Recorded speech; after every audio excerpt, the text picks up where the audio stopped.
Hello, everybody. Welcome to another brand new edition of Uncultured. Just me this week. Sorry about that, but we do have a bunch of great stuff to talk about. A bunch of great stuff on the agenda on the show today. We're going to be talking about Joe Budden. No, not our current president, but the president of hip-hop hot takes, arguably. Joe Budden in a little bit of trouble with his podcast co-hosts, considering their departure from the show. We'll take a look at what the dispute is and what's going on with that. But and whether Charlemagne may be correct in his assertion, as always, because at the end of the day, Charlemagne always is pretty much correct. Also, how rappers are cashing in on NFTs, these non-fungible tokens, and Quavo continuing to go after Saweetie.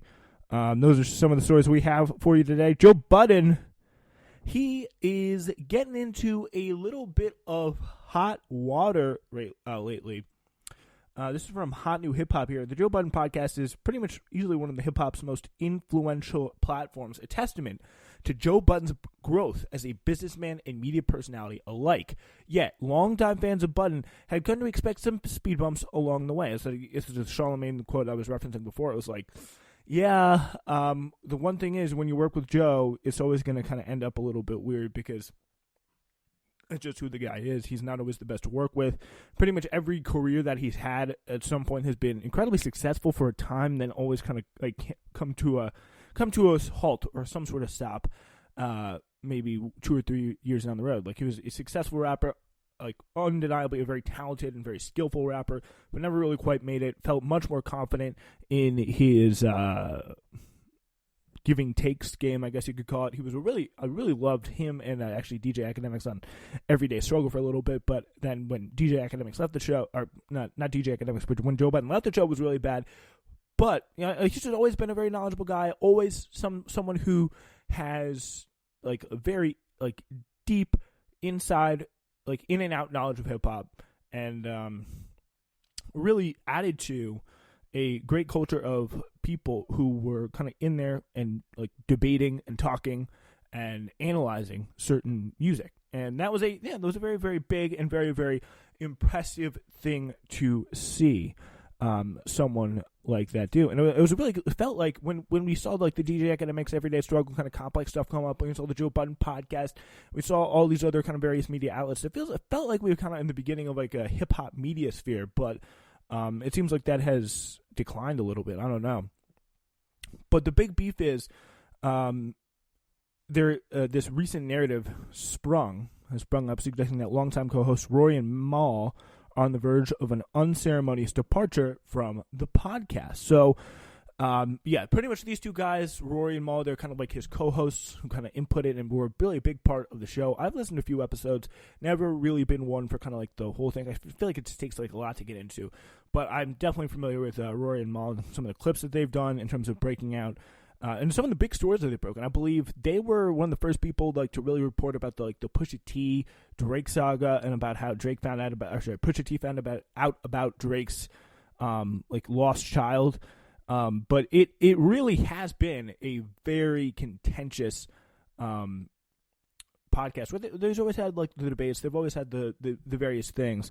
But they have been able. They've at least been able to get into a pretty good time period. So there was always been able to get into kind of like a pretty good flow. So this is around the 16-minute mark here. Joe Budden talking about what's on the tea leaves. What he may think, or eliminate some of the suspense at least, because this seems to be a lot of it seems to be a labor dispute about like the lack of respect that Joe Budden is giving Rory and Mal on this show. So, and there's been a lot of controversy about it, and we are I'm gonna try and find the 60-minute mark for you guys to play it. Just hopefully a little clip of it, and people are not.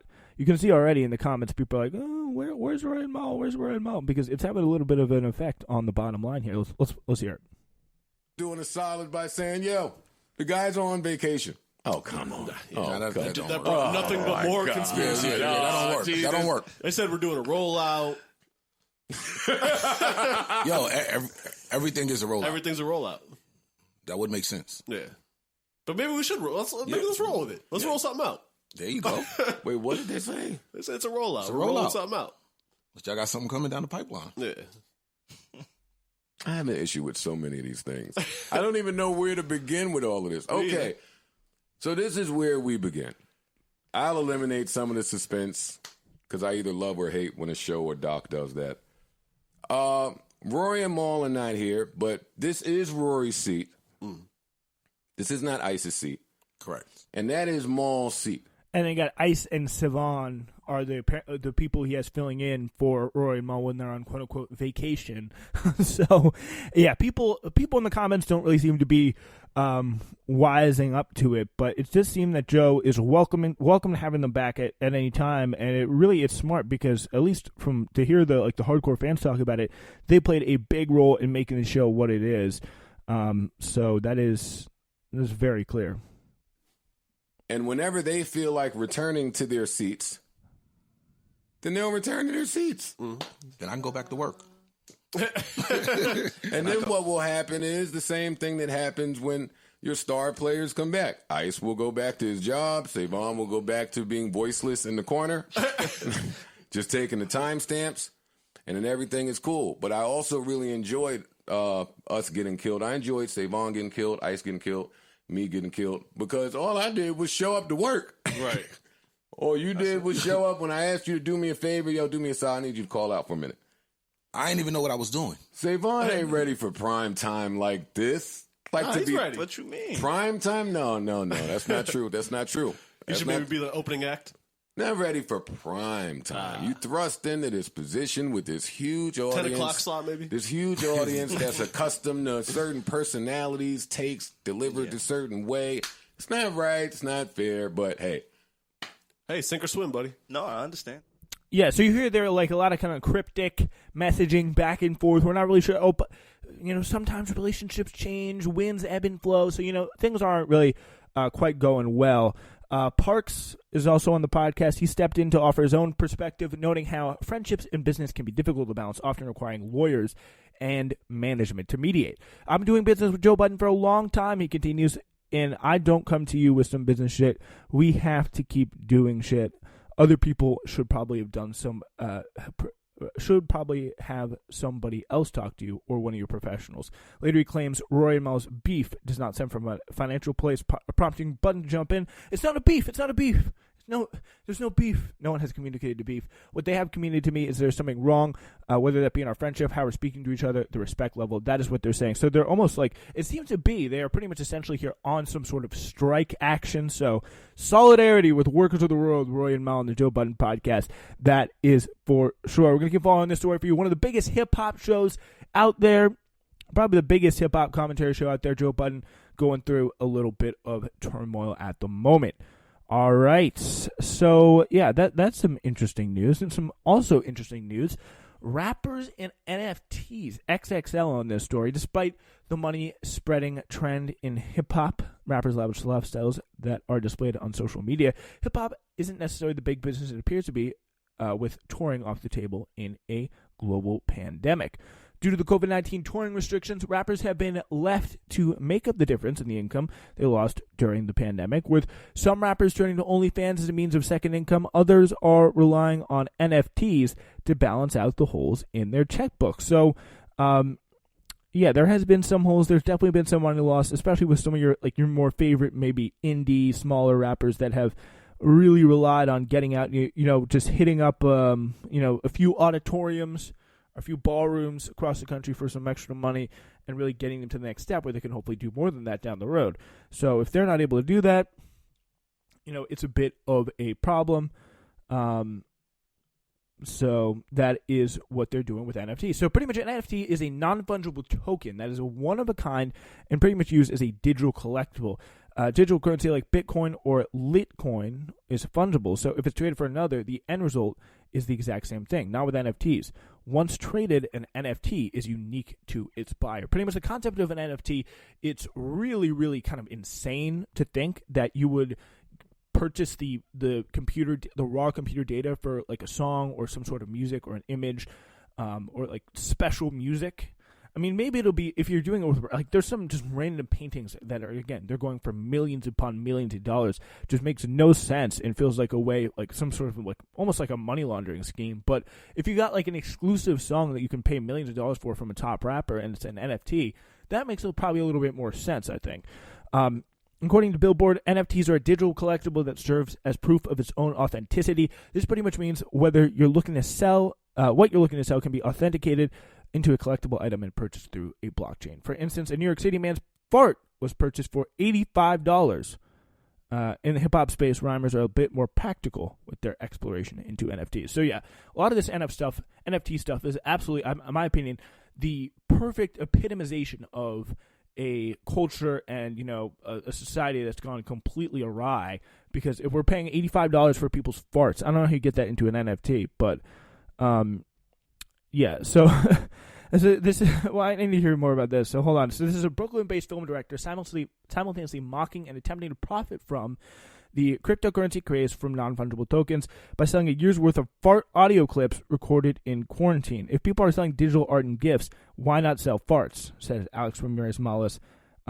Yes, this is 1 calendar year of recorded farts he turned into an NFT and sold it for $85. So that is a incredibly it's a perfect I think epitomization of just a society and a culture that really, you know, does not have quite a lot left to offer, because, like, really, I mean, like, we're really just exchanging money between hands for things like pictures of pictures.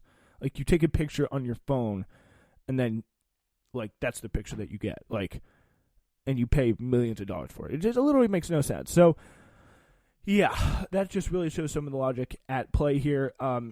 Looking into the NFT marketplace, really, and what the digital platforms have to offer, here's what some of your favorite rappers have sold or are selling using NFTs. So here we go. Let's start with Soulja Boy. He looked into his Twitter following, always the Soulja Boy Twitter following, which is obviously a bevy of smart and intellectual people. He looked to his Twitter following for help earlier this month on March 7th when he asked, "How do I sell my tweets?" The rapper apparently sold that exact tweet on digital marketplace Valuables by Cent for $0.07475 Ethereum, or $1,288. He then sold 4 additional tweets for $796, earning $2,084 in 3 hours by auctioning off his social media thoughts, which are, again, literally just random stuff. So imagine being the person paying $700 for that. Like, what does our society come to? Like, how? Like, this is just not healthy. Like, someone tell me this is just not healthy in any way. Azalea Banks is taking advantage of the NFT wave as well. On March 9th, the New York City-bred rapper revealed that her 24-minute audio sex tape with her fiancé and conceptual artist Ryder Rips sold on the NFT Marketplace Foundation for 10 Ethereum by a user named Rolton Fider. 10 Ethereum is just about $17,000. So someone named Rolton Fider, maybe it's the husband, or the fiance there, just buying it back. The name sounds kind of similar. Ryder Rips and Rolton Fider. So someone paid $70,000 for an Azalea Banks sex tape in NFT form. $17,000 makes absolutely no sense to anyone here. Like how does this make any sense? So apparently it appears that Ryder Rips has broken up with Azalea Banks after they sold the $17,000 sex tape as an NFT, which allows individuals to sell digital objects exclusively with cryptocurrency. So now this sex tape is being resold online for over $260 million. NFTs are a special class of digital assets that cannot be exchanged with one another for equal value or broken down into smaller values like most currencies. So the digital products on the cryptocurrency market can range from anything like digital art, virtual real estate, or an audio file, like this. It can make this podcast an NFT. So the audio tape published on the NFT marketplace, again, Foundation, it was called I Fucked Ryder Rips, is said to be a 24-minute long recording of Banks are now ex-fiance having sex that was uploaded and listed for 10 Ethereum. So now, yeah, Rolton Fighter purchased this, and he says he's an anonymous artist, best known for his recontextualization of other artists' works to capture time and emotion in the NFT art realm. Although Fighter's online history goes back days.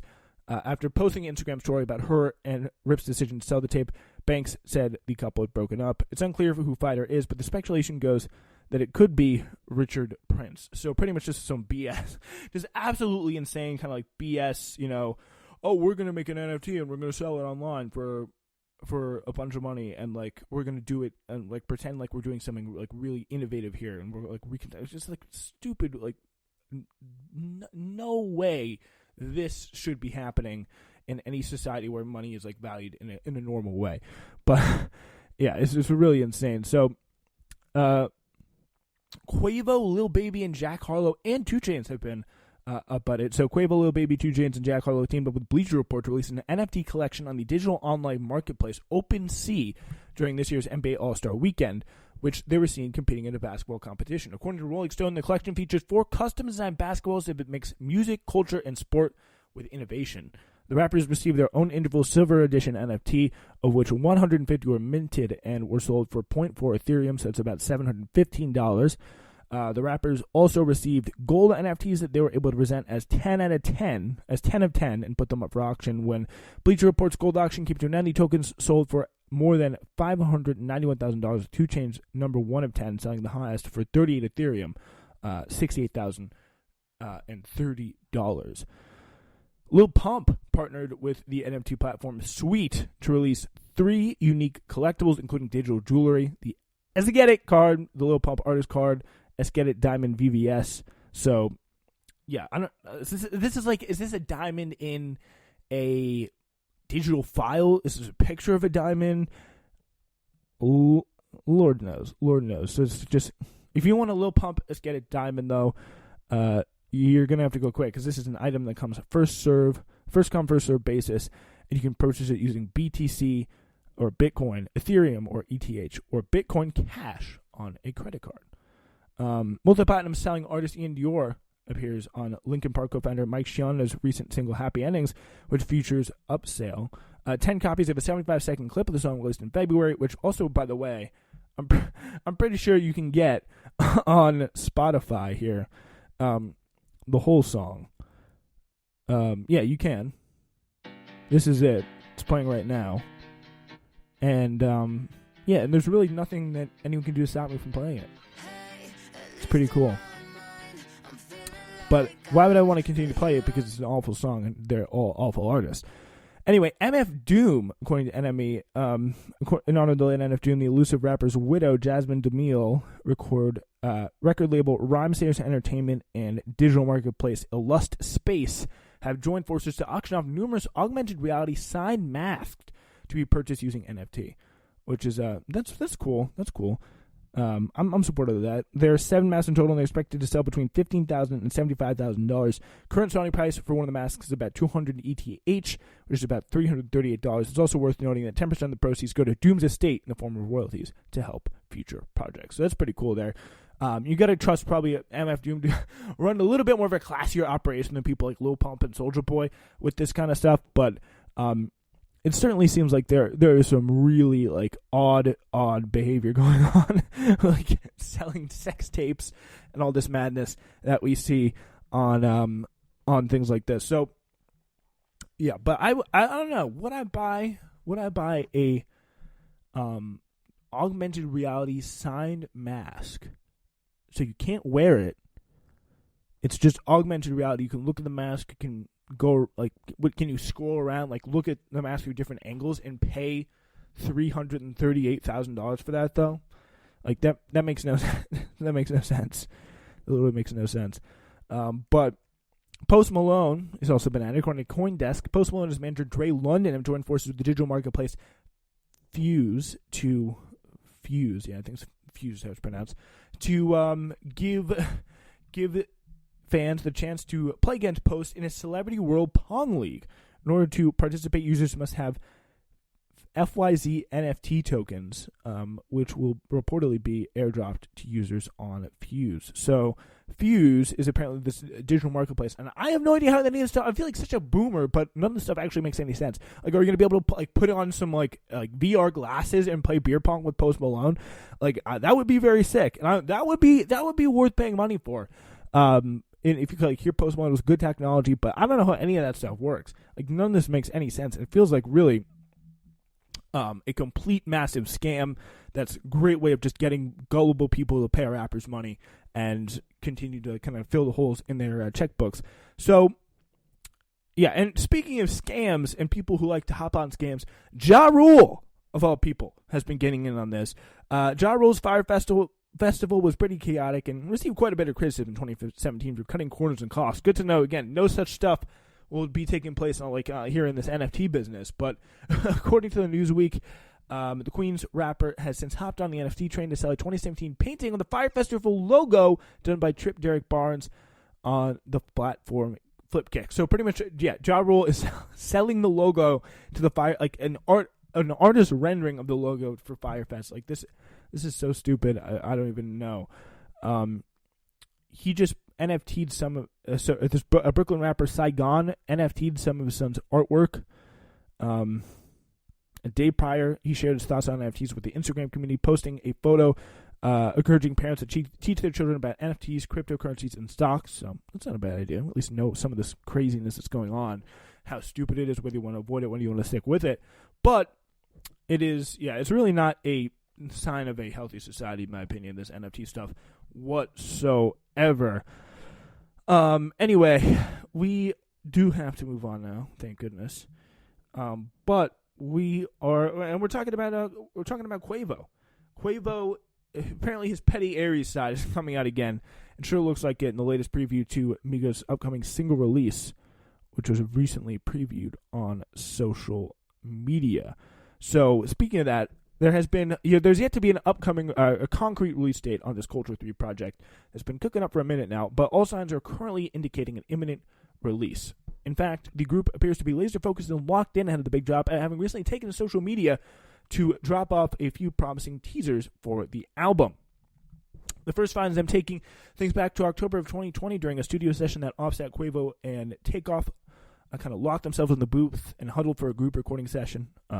All the while, a faint banger can be heard through the headphones, though we can't exactly discern much about the song's lyricism or structure aside from the reference to Children of the Corn. It certainly sounds like it could be a standout upon its full release. Between this and the recently teased single Offset shared on his Instagram page a few days back, it looks like the Migos have been hitting the ground running with a slew of up-tempo and hard-hitting tracks. Perfect to start our first quarantine-free summer off. In case you missed it, check that out. I think we will. We can play a little bit of snippets. There's some, mostly just Instagram pics, but here, let's take a look. Nigga, you ain't even from the town, nigga. Big by the years, fast and the furious. Gripping my mat, watch the rear of the mirror. But guess on my neck on the leer, I'm superior. 250 each year, what you say I can't hear. Shoot dashes, my prices, they lower than Sears. She ride the dick, speed it up by the gear. Dropped out of school cause I didn't want to hear. I was thinking about making an M every period. Got my shit off the block. 17 hot, trying to plot on the guap. Fuck that bitch, I had to go and get a knot. I was on the block, I ain't knowing about a yacht. Yeah, so it definitely seems like a very kind of like standard, like basic Migos music. So, and yeah, definitely something you could hear in the car, hear in the radio, just stuff that kind of carries you over throughout the summer. So, Quavo previously indicated that it would probably be released within a month and a half of February 15th. So that's kind of when they normally drop stuff. It's kind of beginning of the year, January, February, around that time. So, it would be very interesting to see how this ends up happening. It's obviously going to be Amigos' first drop since 2018's Culture 2. They've all dropped solo projects, of course, in the meantime, but they have now been put all together. They're recording in the studio. You can hear the...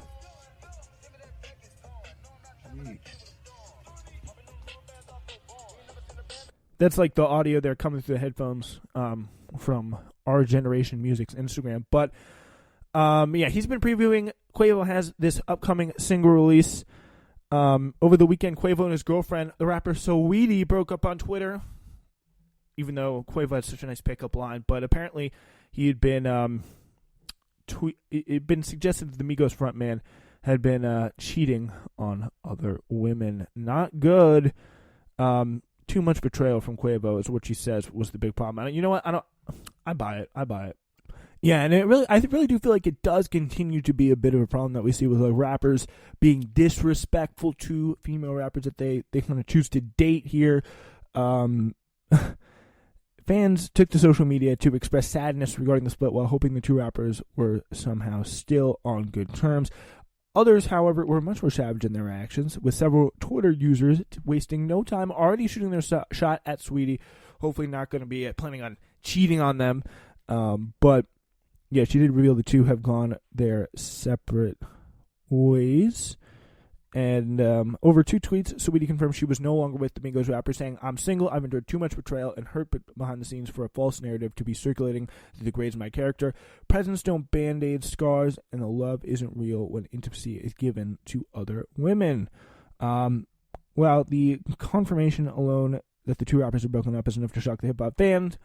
Base and fandom, the allegations against Quavo for being unfaithful are definitely worth noting. Many people assumed Saweetie's threesome comments on Respectfully Justin, the new show made hosted by Justin LeBoy and her ex Justin Combs, led to their split. But the tap-in rapper made sure to set the record straight and cast blame on Quavo, accusing him of betrayal and being intimate with other women. Saweetie also revealed that the relationship had run its course a while ago, but made their split official last week. Or this week. It appears that Saweetie is in pretty good spirits, though, so that is good to see. But it's going to be interesting to see the Migos song, and especially what Quavo is going to have to respond. So she kind of put her word out there, and yeah, one of the biggest thing is that she kind of called him out for buying a lot of gifts just to cover up his wrongdoing, as if she could just be bought off by money. And she reminded her fans that everything is not as it seems on the surface. The rumors were flying around that Quavo had even sent someone to repossess the blue Bentley he had bought Saweetie for Christmas, but it appears that he wasn't that petty. He still seemed to be letting out his frustration in other ways, possibly dissing his ex in a new song. Here is a clip of that. Young nigga burnt out. 12 pulling up, so we burnt out. Sweet little bitch, now she turned out. Yeah, you hear that last lyric there. Not good. Not good. It could be referring to his ex-girlfriend, some people say, given the obvious sweet reference. I mean, it's very possible. Many of Quavo's fans have been dragging Saweetie by saying she's for the streets. This could be his way of backing them up as this ugly breakup continues, which is kind of unfortunate. I mean, imagine like the people who are out there, like probably like I literally I could picture the scene right now. I got like some like fat, like white kid like sitting there. Oh, so he's for the streets, guys. She's for the streets. I'm so invested in Quavo, and make it like some sort of big deal about it, and like make all this effort. Like imagine being that obsessed with Quavo. Like it's Quavo. He's not even that good. It's like it's part of the Migos. You can like the I don't know. I just do not get it. Recently, Saweetie continued to promote her Tesla giveaway contest by sharing a video of her pulling up in a busted car, which I'm joke she'd been driving after Quavo repossessed her Bentley. And it's not entirely clear if she has that Bentley. She still has that Bentley, but she should have it. I mean, it's Quavo's purchase. He's got to stick by it. It's if you do that, you got to make the purchase. You got to stick with it. And it really just makes it clear what the Bentley was for in the first place. If you're just going to take it away the moment Saweetie calls you out on your BS that you've been pulling. So yeah, the moral of the story there is show more respect to women in hip hop. That is for sure. Between Playboy Cardi and Iggy Azalea and Quavo and Saweetie there, it just seems like it really feels like nothing ever ends well. Very, very unfortunate. That is for sure. Talking about something that will end well pretty much all the time is listening to Steve Lacy. Steve Lacy is our recommendation of the week. Just obviously one of the members of the Smash Hit band, the Internet, the kind of alternative hip-hop band, the Internet. Just always an incredible pleasure to listen to. Such a great musician, great with the guitar, perfect for rocking out and getting you hyped in ways that you didn't even know you could be. Wonderful, wonderful artist Steve Lacy is. And you know what? Let's play a little bit of Steve on the way out.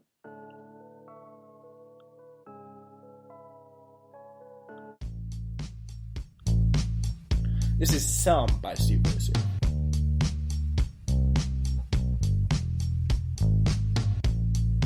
And yes, of course, join us tomorrow at 5 for an exclusive live only. You can only listen to it on Spreaker.com/TSWS on the Spreaker app.